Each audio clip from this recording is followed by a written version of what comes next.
huru. Mateso yakabili tupate pona. Pendo hili ajabu siwezi eleza. Pendo hili ajabu siwezi eleza.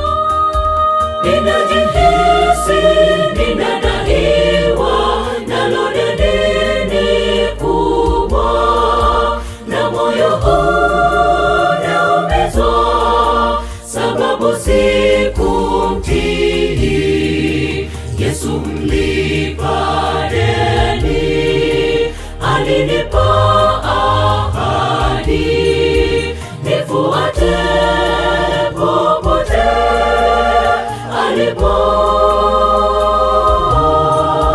Nasutwa moyoni, nataka na mimi nifuate tangu sasa.